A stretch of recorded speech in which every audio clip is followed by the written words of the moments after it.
দার্জিলিংয়ে আমরা এসে পৌঁছেছি আগের দিন দুপুরে, আর এখন বেরিয়েছি সামিটাতে ঘুরতে। হ্যালো ফ্রেন্ডস, আমরা গ্যাংটক পেলিং হয়ে এবার চলে এসেছি দার্জিলিংয়ে। সেটা আগের দিনই দেখিয়েছি একটা ভিডিওতে যে আমরা দার্জিলিংয়ে এসে পৌঁছেছি বিকেলবেলায়। তো আজকে তার পরের দিন আমরা এখন বেরিয়েছি দার্জিলিংটা এই সামনেটা একটু ঘুরতে, কেননা সাইট সিন করবো না, যেহেতু দার্জিলিং আমরা অনেকবারই এসেছি।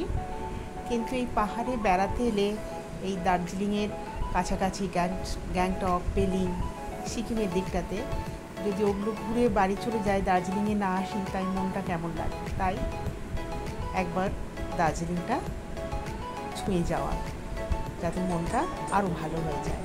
এই যে দেখুন দার্জিলিং ম্যাল, অসাধারণ লাগে এই ম্যালটাতে ঘুরতে।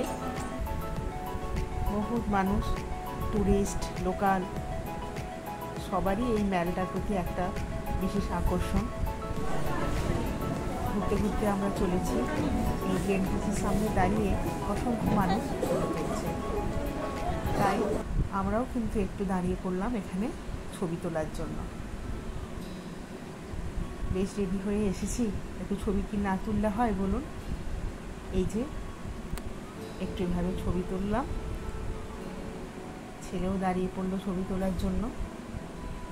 টুকটাক করে একটুখানি ফটোগ্রাফি হবার পর ঘুরতে ঘুরতে আবার চললাম ম্যালের পাশ দিয়ে। আমরা যখন 2000 সালে দার্জিলিংয়ে এসেছিলাম, তখন এই ম্যালের রাস্তাতে কিন্তু কোনো স্ট্রিট ফুড ছিল না। স্ট্রিট ফুড বা দোকানপাটগুলো এখান থেকে উঠিয়ে দিয়েছিল। কিন্তু এবার এসে দেখলাম যে এই ম্যালের রাস্তাটাতে কিন্তু অনেক স্ট্রিট ফুড হয়েছে দোকান, আর আরও অনেক যে সমস্ত কেনাকাটাগুলো আমরা ম্যালের পাশ দিয়ে মার্কেটটায়, মল মার্কেট বলে যেই জায়গাটায় করতাম, সেখানে তো আছেই। আর ওই রকম দোকান কিন্তু ম্যালের দুপাশে উলেন গার্মেন্টস বা উইন্টার গার্মেন্টস নিয়ে লোকাল মানুষেরা বিক্রি করছে। এই ম্যালের পাশ দিয়ে ঘুরতে ঘুরতে একটু স্ট্রিট ফুড ছেলের খাওয়া হলো, আর আমরা চলে এসেছি এবার দার্জিলিং স্টেশনে। এখান থেকে দার্জিলিংয়ের ভিউ খুব সুন্দর চোখে পড়ে। চারিদিকে অপরূপ পাহাড়, তার মধ্যে এই দার্জিলিং স্টেশন আর টয় ট্রেন, একদম দারুণ লাগে দেখতে। এই যে দেখুন দার্জিলিং স্টেশন। তো এখানে জিজ্ঞেস করলাম অনেকজনকে যে এখন কোনো টয় ট্রেন আসার কথা আছে কি না। টয় ট্রেনটা তো না দেখলে মন ভরে না, যেহেতু আমাদের সাইট সিন করার বা দার্জিলিংয়ের আশেপাশে এমনি ঘোরার এবারে কোনো প্ল্যান নেই, তাই টয় ট্রেনটাও কিন্তু প্ল্যানিংয়ের মধ্যে নেই। শুধুমাত্র দার্জিলিংটাকে একটু কাছে থেকে উপভোগ করার জন্য, অনুভব করার জন্যই দার্জিলিংয়ে আসা। এই যেই টয় ট্রেনগুলো দাঁড়িয়েছিল সেখানে একটু ছবি তুললাম, একটু ওগুলোকে খুব কাছ থেকে দেখলাম। আর টয় ট্রেনের হুইসেলটা শুনতে কিন্তু আমার দারুণ লাগে। এই যে এভাবেই একটুখানি টয় ট্রেনগুলোর সামনে দাঁড়িয়ে ভিডিও করা, ফটো করা, এইসব করতে করতেই অনেকখানি সময় কেটে গেল এখানে। কী যে সুন্দর লাগে এখানে এলে, সে আপনাদেরকে আর বলে বোঝাতে পারবো না। আপনারাও যখন আসেন দার্জিলিংয়ে, নিশ্চয়ই আপনাদেরও অভিজ্ঞতা এরকমই হয়। আমার তো দারুণ লাগে এই দার্জিলিংয়ে আসতে। এখন আস্তে আস্তে প্রায় সন্ধে হয়ে এসেছে। দেখুন চারিদিকের দৃশ্য কি অপরূপ, খুবই ভালো লাগে। আমার মনে হয় যেন গোটা রাতই এখানে বসে থাকি আর বসে বসে এই দৃশ্য উপভোগ করি।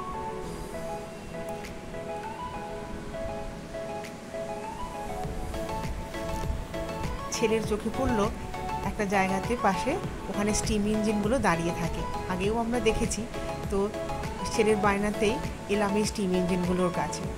কি সুন্দর এখান থেকে স্টিম ইঞ্জিনগুলোর ধোঁয়া দেখা যাচ্ছে, স্টিম ইঞ্জিনের একটা ইঞ্জিনের যে একটা শব্দ সেটা শোনা যাচ্ছে। তো এই স্মৃতিটাকেও, এই ছবিটাকেও কিন্তু স্মৃতি করে রাখার জন্য এখানে একটু ছবি তুলে নিলাম। এই নানা রকম জায়গাতে ঘুরতে ঘুরতে একটু মেমোরেবল করার জন্য। এই আরেকটা খুব সুন্দর টয় ট্রেন দেখতে পেয়েছি, তার ভেতরের সিটগুলো খুব সুন্দর দেখতে। এই টয় ট্রেনটা একটু অন্য রকমের। তারপর আই লাভ দার্জিলিং, এখানে কি আর ছবি না তুললে হয় বলুন। দার্জিলিং স্টেশনের ভেতর ছবি তুলে নিলাম। বাড়ি গিয়ে যখন দেখবো এগুলো একদম রিফ্রেশ লাগবে আর মন ভালো হয়ে যাবে। এই যে দেখুন স্টিম ইঞ্জিনগুলো কি সুন্দর না। এখন তার এই স্টিম ইঞ্জিন চোখেই পড়ে না, আগে তার এই স্টিম ইঞ্জিনই ছিল একমাত্র ভরসা। দুর্দান্ত রূপ দার্জিলিংয়ের, সত্যি পাহাড়ের রানী। আচ্ছা, দার্জিলিং নামটার কিভাবে এসেছে সেটা কি আপনারা জানেন? আমি শুনেছি দার্জিলিং নামটা এসেছে দর্জি আর লিং থেকে। দর্জি মানে ভগবান ইন্দ্র, আর লিং মানে হচ্ছে ভূখণ্ড মানে ভূমি, মানে দার্জিলিং মানে হলো ভগবান ইন্দ্রের ভূমি। তো খুবই ভালো লাগলো এটা জেনে, অপূর্ব। এই দেখুন দার্জিলিংয়ের স্ট্রিট ফুড, ঠিক ম্যালের রাস্তাটাতে এরকম অজস্র স্ট্রিট ফুড, অসংখ্য স্ট্রিট ফুড মানুষ নিয়ে বসেছে। ভুট্টা, ড্রাই চিলি চিকেন, নানা রকম ওখানকার পাহাড়ি খাবার, টুক্কা, আরও কী কী সব নাম একবার করে জিজ্ঞেস করছি আপনাদেরকে বলবো বলে, আবার পরক্ষণে কিন্তু সেটা ভুলে যাচ্ছি। একটা ওখান থেকে ওই রকম ফ্রাই নিলাম, বললো এটা নাকি কোনো তিবেতিয়ান ফুড।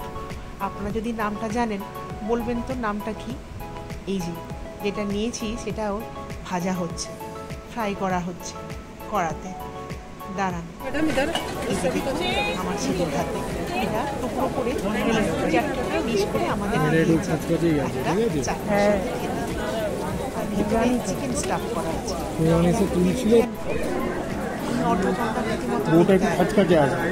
নামটা যদি আপনারা জানেন একটু কাইন্ডলি কমেন্টে জানাবেন আমাকে যে এটার নাম। খেতে কিন্তু বেশ ভালো, চিকেনের স্টাফিং দেওয়া তো ভেতরে। আবার ওই ম্যালের পাশ দিয়ে ঘুরতে ঘুরতে চলে এলাম, অনেকক্ষণ তো ঘুরছি, এবার বেশ ভালো মতোই খিদে পেয়েছে, তাই চলে এলাম গ্ল্যান্ডিজে। একটু ডিনার করে একেবারে হোটেলে ফিরে যাব। আমাদের হোটেলটা যেহেতু একদম ম্যালের ওপরেই, তাই এই ম্যালের সামনেটাতে যত রাত পর্যন্ত ঘোরা যায় ঘুরে নিতে পারবো। হোটেলে ফেরার জন্য এক্সট্রা করে টাইম লাগবে না, রাতও হবে না। আমরা গ্ল্যান্ডিজে এসেছি যখন প্রচণ্ড বাজছে, অনেক জিনিসই আনএভেলেবেল হয়ে গেছে, এছাড়া পাওয়া যাবে না। আস্তে আস্তে ক্লোজিংয়ের টাইম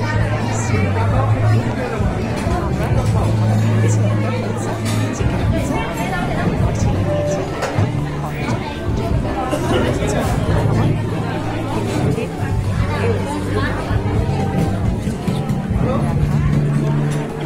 হয়েছে। বাইরের একটা ব্যালকনি থেকে এখানকার পাহাড়ের ভিউ অসাধারণ লাগে, সেখানে একটু ভিডিও করব বলে আর পৌঁছতেই পারলাম না ভিড়ের কারণে, তাই জন্য আপনাদেরকে দেখাতেও পারলাম না। খুব সুন্দর লাগে ওখান থেকে দেখতে পাহাড়কে। আমরা আগে যখন এসেছি তখন ওখানেই বসেছিলাম ব্যালকনিতে, কিন্তু এখন জায়গা না থাকার কারণে আর বসতে পারলাম না, তাই ভেতরেই বসেছি। এবার ডিনার করে নিই আবার বেরোবো। ম্যালের পাশ দিয়েই আমরা এখন ম্যালের কাছেই থাকবো। এখন হোটেলে যাবার কোনো আমাদের ইচ্ছে নেই, কেননা আজকের দিনটাই শুধু আমরা দার্জিলিংয়ে আছি। কালকে সকালে 12টা প্রায় বাজবে যখন ছেড়ে দিতে হবে, তারপর আমরা সেখান থেকে বেরিয়ে যাব শিলিগুড়ির উদ্দেশ্যে, কারণ ওখান থেকে আমরা হলো দার্জিলিংয়ের রাতের ম্যাল। কেমন লাগছে? প্রায় রাত্রি 10:30। আমার তো ভীষণ ভালো লাগছে। কিন্তু ঠান্ডা ওয়েদার, তার মধ্যে এরকম পরিবেশ, এরকম মনোরম দৃশ্য, ঘোড়ার গন্ধ, ঘোড়ার গন্ধ বলা হয়। বহু মানুষ এখনো ঘুরে বেড়াচ্ছে। এইসব মানুষরা হয়তো এই ম্যালের আশেপাশেই কোনো হোটেলে আছে, সেজন্য হোটেলে ফেরার জন্য তাড়া নেই। আমরাও এই কারণে এখন এখানে ম্যালে বেশ কিছুক্ষণ থাকবো। বললাম যে এখন হোটেলের রুমে যাব না, সেই তো রুমে গিয়ে শুয়ে পড়তে হবে। অবশ্য আমাদের হোটেল থেকে এই ম্যালটা পুরোটাই দেখা যায়। আমি যত রাত পর্যন্তই চাইবো আমি হোটেলের ব্যালকনি থেকে কিন্তু বসে এই ম্যালটা দেখতে পাবো। আপনাদেরকে আগের ভিডিওতে আমি দেখিয়েছি, হোটেল সম্বন্ধে বলেওছি যে আমরা হোটেল বেলভিউতে আছি, ঠিক দার্জিলিং ম্যালের ওপরেই ওই হোটেল বেলভিউ। এখানেও কিছু ফটোগ্রাফি হয়ে গেল, কেননা এগুলোই তো স্মৃতি বলুন। বাইরে গিয়ে যখন দেখব তখন ঠিক এই সময়টার কথাই মনে পড়বে যে এরকম সময়ে আমরা এখন কি করছিলাম। খুব ভালো লাগলো জানেন, এই দার্জিলিংয়ে এসে মনটা এত ভালো হয়ে যায় যে কোনো কিছুই তখন আর কোনো টেনশন, কোনো প্রবলেম, কোনো কিছুই যেন মনে থাকে না। বাড়িতে গিয়ে আবার তো সেই একই রুটিন, একই জীবন। আবার কবে আসবো দার্জিলিং সেটাও জানি না। অবশ্য মাথার মধ্যে থাকেই, যদি কখনো টুক করে সুযোগ আর সময় দুটোই জুটে যায় তাহলে অবশ্যই দার্জিলিং চলে আসি এরকম টুক করে একটুখানি। আপনাদের কার কার এরকম মনে হয় অবশ্যই কমেন্টে জানাবেন। এই দেখুন আমাদের এটা হোটেলের ব্যালকনি থেকে ভিডিওটা তোলা।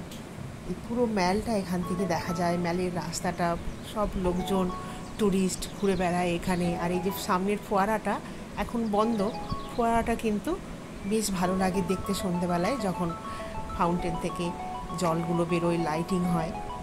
এখানে বসে বসেই বেশ সময় কেটে যাবে, তাই জন্যই কিন্তু এই হোটেলটা এত ভালো লাগে। আর আমরা যখনই আসি তখনই এখানেই উঠি এই ম্যালের ভিউ দেখার জন্য। রাতের ভিউটা তো একদম অসাধারণ বলুন। রাতে তো আর পাহাড়ে ঘোরা যায় না, এখানে বসে বসে দেখতে আমার এই ভিডিওটা আপনাদের কেমন লাগছে তা অবশ্যই জানাবেন।